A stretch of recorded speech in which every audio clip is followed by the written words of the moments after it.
আসসালামু আলাইকুম। Daily kitchen YouTube চ্যানেলের পক্ষ থেকে আপনাদের সবাইকে জানাচ্ছি স্বাগতম। আশা করছি আপনারা সবাই অনেক অনেক ভালো আছেন। আজ আমি আপনাদের সাথে শেয়ার করব চিংড়ি মাছ দিয়ে লাউ শাক। তো চলুন মূল রেসিপিতে যাওয়া যাক। এখানে প্যানে পরিমাণ মতো তেল দিয়ে দিলাম, তারপর এর মধ্যে দিয়ে দিলাম কিছুটা পরিমাণ পেঁয়াজ কুচি, তারপরে অ্যাড করলাম আগে থেকে ধুয়ে রাখা চিংড়ি মাছ। এখন পেঁয়াজ এবং চিংড়ি মাছগুলোকে আমি একটু ভেজে নিব। পেঁয়াজ এবং চিংড়ি মাছগুলো ভাজা হয়ে গেলে এতে অ্যাড করব রসুন বাটা ও আদা বাটা। তারপর মশলাগুলোকে নেড়েচেড়ে খুব ভালোভাবে ভেজে নেব। মশলাগুলোকে আমি নেড়েচেড়ে খুব ভালোভাবে ভেজে নিচ্ছি। মশলাগুলো ভাজা হয়ে গেলে এতে আমি অ্যাড করব পরিমাণ মতো হলুদ গুঁড়ো, পরিমাণ মতো মরিচ গুঁড়ো। তারপর এতে কিছুটা পরিমাণ পানি দিয়ে দিব। তারপর নেড়েচেড়ে মশলাগুলোকে খুব ভালোভাবে কষিয়ে নেব। এ পর্যায়ে আমি অ্যাড করব পরিমাণ মতো লবণ।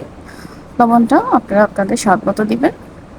তারপর মশলাগুলোকে নেড়েচেড়ে খুব ভালোভাবে কষিয়ে নেব। এক্ষেত্রে খেয়াল রাখবো মশলাগুলো যাতে পুড়ে না যায়। মশলাগুলো ভালোভাবে কষানো হয়ে গেছে। এই পর্যায়ে আমি অ্যাড করব পানি। পানিটা আপনারা পরিমাণ মতো দিয়ে দিবেন। এক্ষেত্রে মশলাটা কষানো হয়ে গেলে এর মধ্যে আমি অ্যাড করছি আলু এবং লাউ ডাঁটা।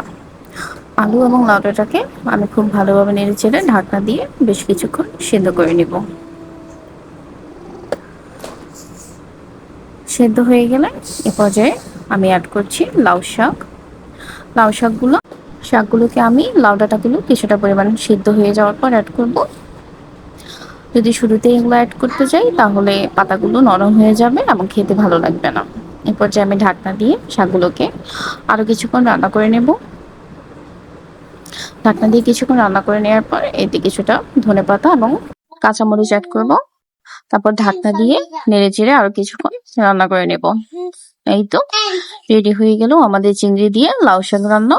আশা করছি আপনাদের সব রেসিপিটি অনেক অনেক ভালো লেগেছে। আপনাদের যদি রেসিপিটি ভালো লেগে থাকে তাহলে লাইক, কমেন্ট এবং সাবস্ক্রাইব করে আমাদের পেজের পাশে থাকবেন। ধন্যবাদ।